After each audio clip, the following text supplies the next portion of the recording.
Bom dia, gente. Tudo bem com vocês? Terceira semana de aulas online. Hoje nós vamos trabalhar com o capítulo 7, que é os Incas, certo? Um dos povos pré-colombianos. E como a gente já falou dos astecas, né, que era o povo que vivia lá no Golfo do México, esse povo aqui vivia nos Andes.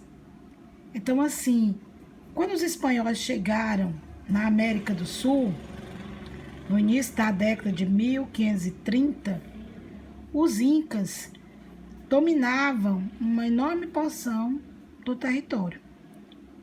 Então, seu império incluía dezenas de outros pequenos reinos, né, comandados por povos que, assim como eles, eram herdeiros de um modo de vida construído ao longo de pelo menos 5.000 anos de história.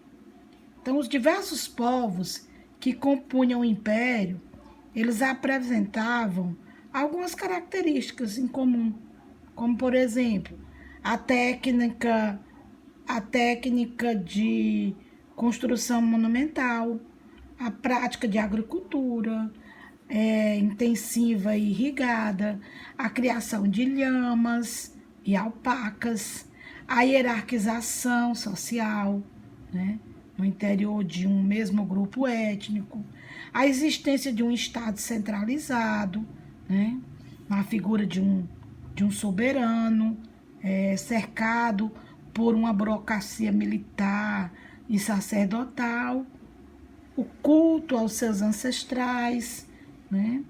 Então, as condições climáticas e geográficas da região que os incas viviam, que era a Cordilheira dos Andes, exigiam desses povos um grande esforço para desenvolver técnicas para viverem ali, que eram técnicas voltadas à produção da agricultura, né, nas regiões encravadas nos topos das montanhas. Então, abastecimento da população, a circulação de pessoas, de mercadorias dentro do império, né, tinha que ter uma estrutura para atender essa civilização, certo? Então, nós vamos ver, a partir de agora, o que a gente pode falar um pouco desse povo, desse Império Inca. Então, primeiramente, nós vamos falar de como eles chegaram a essas terras, né? Assim como os astecas chegaram lá na península do Yucatán, na península do Golfo México, né? Que era lá no Lago Texcoco, né? Aqui não. Aqui, para a gente saber como os incas chegaram até essas terras. Então, esse nome aí é um pouco complicado, Tahuantinsuyo. Tahuantinsuyo, o Império dos Incas. Então, os Incas, eles chegaram a essas terras férteis na região de Cusco, que hoje é o atual Peru, no sul do atual Peru, no final do século XIII. Então, eles foram influenciados pela cultura de outros povos que já viviam ali, naquela região. Então, eles se assentaram, construíram um império chamado Tahuantinsuyo, que significa os 4 cantos do mundo. Então, durante quase 3 séculos, eles alcançaram grande expressão, os incas. A população estimava-se que era mais de 7 milhões de pessoas, com mais de 100 grupos étnicos. Todos esses povos eram submetidos ao Império Inca. Pagavam taxas na forma de trabalho que era chamado de mita. Aqui nós temos a localização geográfica, né? Bem precisa para vocês saberem onde fica esse Império Incaico.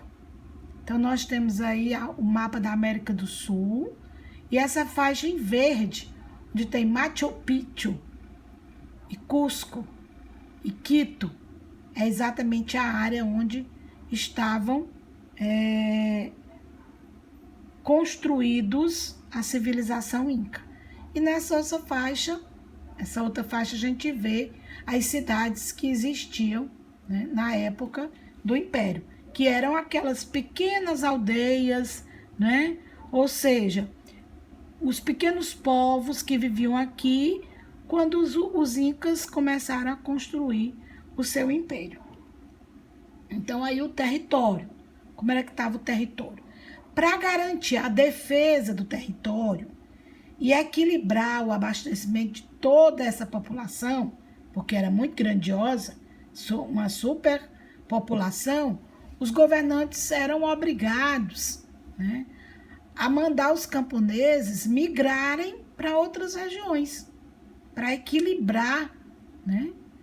Ou seja, para fazer um equilíbrio no abastecimento dessa população. O exército inca. Bom, o exército inca ele era treinado e organizado. Por que ele era treinado e organizado assim, tão digamos assim, tão rotineiramente? Para conter os avanços, para conter os eventuais levantes, as rebeliões que poderiam existir entre esses povos. Ou seja, a defesa do território tinha que ser equilibrada por essas migrações dos camponeses para outras regiões, e o exército estava sempre na espreita, treinado, organizado, para conter qualquer levante, né? Para conter eventual rebelião que acontecesse em favor dos governantes. Então, assim, as famílias, elas recebiam uma porção de terra, que era a ailu. A ailu era uma porção de terra que as famílias recebiam para quê? Para plantar e compartilhar o seu cultivo entre todos. A ailu. As redes de estradas. As redes de estradas, elas eram talhadas nas encostas das montanhas. E essas redes de estradas, elas unificavam todas as terras incas. Era por onde se percorria as caravanas de lhamas, os mensageiros do imperador. Era como se comunicava, né? Era como havia o compartilhamento do comércio e das trocas. A sociedade incaica. Bom, a gente viu que a base da economia dos incas era a agricultura, né? A base da economia dos incas era a agricultura. Então, nas áreas desérticas, eles empregavam a técnica de irrigação. E os terraços, que eram as formas de degraus, né, era nas encostas das montanhas, em curva de nível, né? Então, isso dava possibilidade aos incas produzirem o ano inteiro, né? Porque eles faziam esses terraços em curvas de níveis, né, nas encostas das montanhas, em forma de degraus. Então, isso dava condição deles terem produtos o ano todo. Que produtos eram esses? Milho, feijão, batata, algodão, tomate, quinoa, amendoim, pimenta, abacaxi e outros frutos, né? Os animais eram a lhama e as alpacas. Desses animais, eles obtinham carne, leite e lã, além de utilizá-los também como meio de transporte, né? Nas acidentadas geografias da região da Cordilheira dos Andes. E também existia o artesanato, né? Era bastante desenvolvido, né? E o destaque era a tecelagem, a metalurgia e a cerâmica, certo? Então, essa era a sociedade incaica. Nós tínhamos também na sociedade incaica a questão da hierarquia. O Sapa Inca, que era visto como um representante sagrado, né, do sol, ou seja, ele era um representante sagrado do sol. Ele ocupava a autoridade mais alta do império, era uma espécie de deus do sol, né? Era um deus vivo. Aí tinha a elite tinha suas orelhas perfuradas para exibir uma grande argola. Para que eles faziam isso? Era um símbolo da posição deles dentro da sociedade incaica. E uma curiosidade, aí tinha assim, esses integrantes da elite que perfuravam as orelhas, né? E uma curiosidade, claro que tinha os camponeses que trabalhavam no campo, tinha os escravos, que eram os escravos de guerra. E uma curiosidade que eu trouxe, quando o Sapa Inca morria, suas mulheres e os seus servos, eles eram sacrificados. E os corpos eram depositados junto com ele no Templo do Sol. Porque a gente conhece diferente. Quando o rei morre, quem sobe o trono é o filho mais velho. Na sociedade inca, não. Né? O sucessor não era necessariamente um dos filhos, já que a hereditariedade não era levada em consideração na civilização inca. Então, não era obrigado ser o filho do Sapa Inca a assumir o trono. Poderia ser qualquer outro. Então, aí nós temos algumas imagens que eu procurei pesquisar. Nós temos essa primeira imagem aí do Sapa Inca numa liteira, né? Nós temos aí um ritual, aí logo abaixo, um ritual inca. Nós temos o sacerdote fazendo algumas das suas alquimias, né? E as vestimentas da elite, como eles se vestiam na sociedade inca. Então, aqui nós temos a pirâmide social, o Sapa Inca e sua mulher, que era a Coia, e os sacerdotes, né, estavam logo abaixo. Aí vinham os oficiais de exército, administradores locais, funcionários públicos, artífices. Quem eram os artífices? Os marceneiros, os ourives, os pedreiros, né? Os artesãos. E na base maior, as famílias rurais, que eram os camponeses. Bom, a cidade de Machu Picchu. A cidade de Machu Picchu é uma das poucas cidades incas que sobreviveram à conquista dos espanhóis. Por que elas sobreviveram? Porque elas não foram descobertas pelos europeus na época da colonização. A cidade ela foi construída no topo de uma montanha, no vale do rio Urubamba. Ela está a cerca de 2.400 metros de altitude. Ela foi abandonada por seus habitantes em épocas incertas. Não se sabe quando isso aconteceu. Sabe-se que ela foi abandonada, ficou coberta pela vegetação, e isso ajudou, né, tanto a conservá-la, como a encobri-la na época da colonização dos europeus. Então, Machu Picchu, ela foi encontrada por uma expedição de um arqueólogo americano, Hiram Bingham, em 1911, certo? Hoje, Machu Picchu é uma das cidades mais visitadas, né? Ela é decodificada como patrimônio da humanidade, né? Então, é muito visitadas, né? Muito visitada pelos turistas que procuram a América do Sul para conhecê-la, certo? Então, nós temos aí uma curiosidade. Por muito tempo, acreditava-se que a cidade de Machu Picchu fosse um local de culto. dos incas, o culto às virgens do sol. Mas por que Machu Picchu seria um local de culto às virgens do sol? Porque foram encontrados apenas restos mortais de mulheres e crianças. No entanto, agora, mais recente, né, foi feita algumas análises e foi revelado que existia alguns restos mortais também de homens. Né? Então, esse mito foi desfeito. Aí o corpo conservado pela eternidade.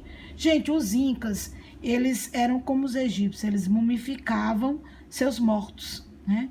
Principalmente se fossem imperadores, membros da elite, né?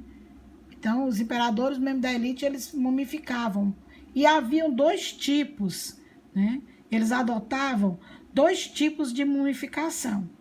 Porque, assim, alguns estudos indicam que essa prática era adotada porque eles acreditavam, como os egípcios, que a morte era o início de uma espécie de viagem para um mundo paralelo.